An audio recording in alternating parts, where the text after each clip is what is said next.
Olá, meu nome é Edivaldo Azevedo, eu sou aluno do curso de Medicina na Universidade Federal da Paraíba e esse vídeo é uma atividade da disciplina Diversidade Étnica e Cultural, que é ministrada pela professora Rilva, e o tema do vídeo é Capacitismo na Atenção à Saúde. É interessante a gente trazer esse tema para poder falar um pouco e despertar a consciência entre as pessoas, entre os usuários, entre os prestadores, entre os trabalhadores da atenção à saúde e no contexto geral também na sociedade a respeito do que é o capacitismo. Quando a gente trata uma pessoa de forma que minorizando a sua capacidade, fazendo com que pareça que aquela pessoa não é capaz de ter um desenvolvimento pleno, não ter uma, como é que eu posso dizer, a respeito de ter tanta capacidade quanto os outros. Porque, enfim, a gente sabe que algumas coisas chamam mais atenção, principalmente quando se trata de uma pessoa com deficiência. É importante ver isso para ter essa discussão e a gente estar mais preparado no momento que se deparar com uma situação dessa e evitar que essa situação se perpetue. É interessante de ver como o capacitismo ele é muito ligado à estigmatização. A gente vê muito que pode pensar que uma pessoa por ter uma deficiência acaba potencializando aquela limitação de um indivíduo. Pensar que uma pessoa surda não pode se comunicar ou que uma pessoa cadeirante não possa se deslocar e pensar exagerar nesses momentos. A gente tem sobre a aula que foi apresentada nesse tema, um dos exemplos foi até um corredor paraibano, o Petrúcio, que ele é um atleta paralímpico de ponta e ele tem alto desempenho, apesar dele ser deficiente por questão de amputação de um membro superior. Falando disso aí, o que é que acontece? Por que a importância desse vídeo?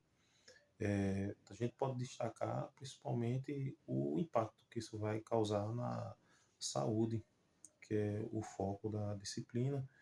E quando a gente pensa no quais seriam os impactos, a respeito da estigmatização do indivíduo, tratar uma pessoa de uma forma minorizando essa pessoa, tratando ela como se ela não fosse capaz de entender.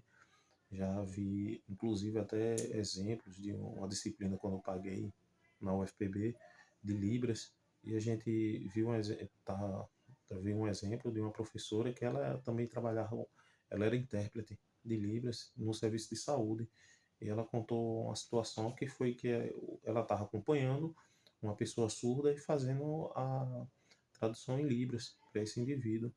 E ela percebeu que no momento que a pessoa estava doente, precisando de um atendimento à saúde, e o médico não estava atendendo ela. A pessoa doente, o usuário, estava se comunicando apenas com a intérprete. Ora, a intérprete está lá só para poder transmitir a comunicação de forma que todos tanto o trabalhador, no caso o trabalhador da saúde, que seria o médico, como também o usuário, que seria a pessoa surda. Mas ele não se referia a ele não olhava para essa pessoa para poder falar isso. É interessante que a gente vê que é um certo capacitismo. Apesar da pessoa não estar entendendo, mas existe um respeito de dar atenção para esse indivíduo, pensar nisso. Como também achar que uma pessoa por ser cadeirante, ele não vai se deslocar, não vai sair de casa, ele não vai ter uma vida plena, ele não vai trabalhar.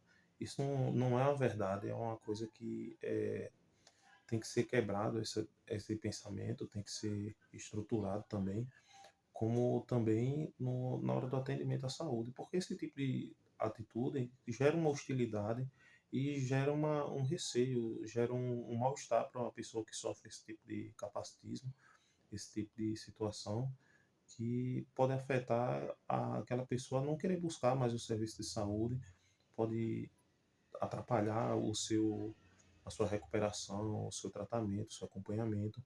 E também as barreiras não são só físicas, como a gente imaginar uma escada para um cadeirante, não é somente isso. A barreira também é trabalhador, é do prestador de serviço, da pessoa que está prestando assistência em saúde, seja ele médico, enfermeiro, tá? A pessoa que está lá na recepção, tem que ser uma pessoa que entender que as limitações, mas não potencializar isso, entender que apesar de existir uma barreira física, não uma limitação física da pessoa ou uma limitação intelectual, eu não vou criar uma limitação, uma barreira de atitudes, né? E seria aumenta proporcionar uma coisa que já é uma dificuldade que é enfrentada e por muitas pessoas com bastante naturalidade.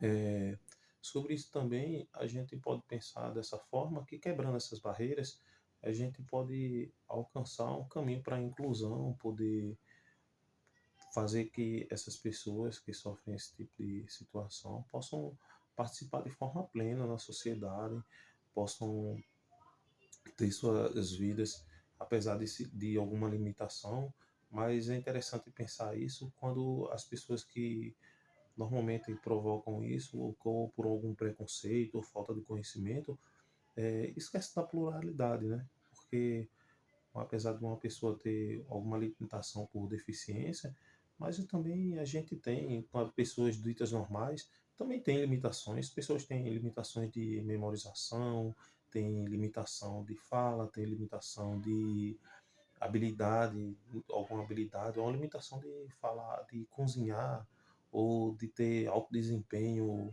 em, em esportes. Isso também é uma limitação, só que não chega a ser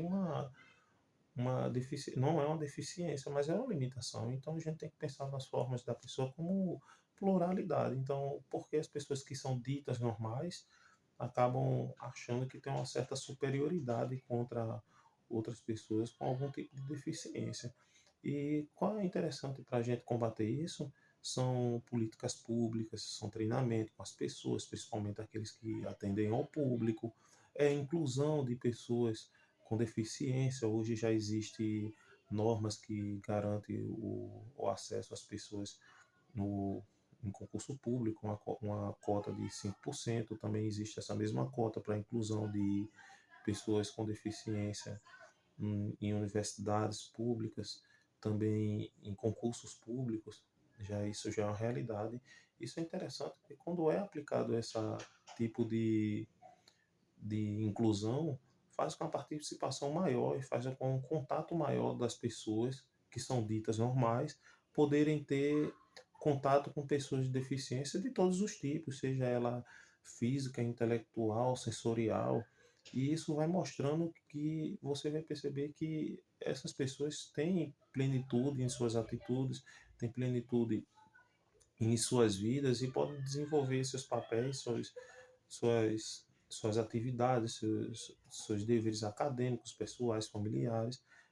Pode ser um cidadão pleno, pode ser uma pessoa que é capaz de fazer tudo numa medida de sua limitação. Como disse, todos temos pluralidade de capacidade e não é por causa de uma limitação física que alguém vai ter que vai ser uma barreira para impedir a vida do indivíduo. É, também as políticas públicas sobre isso é importante, campanhas governamentais, tem a questão da possibilidade de treinamentos institucionais, tem que a gente pode praticar isso, tem treinamento dos próprios servidores, né, dos próprios trabalhadores, ser treinado para isso, ter contato cada vez mais, ser orientado e atualização também, que a cada momento a gente está vendo que essa questão está sendo atualizada, traz coisas novas, e como exemplo a gente pode mostrar pessoas que, apesar de suas deficiências, como nadadores olímpicos, ou atletas olímpicos em geral, que têm alto desempenho em suas atividades, coisa que as pessoas que são ditas normais, normalmente a maioria não tem essa capacidade, não tem tanto desempenho. Então a gente pode pensar que também, como outras coisas, por exemplo, deficiências intelectuais ou transtornos como o TEA, por exemplo, que atualmente agora no ano de 2024 está muito em alta, se fala muito nisso, mas a gente percebe também que pessoas com autismo, elas têm questão de hiperfoco, tem questão de alto desempenho em certas áreas do conhecimento. Então, o que é que pode mostrar que, apesar de uma dificuldade em um ponto, tem uma alta habilidade em outra, e não sendo todos os casos, nem porque, mas também não, independente se o indivíduo é uma pessoa com deficiência ou sem. Todos nós temos limitações, temos capacidade de fazer coisas muito boas e outras não.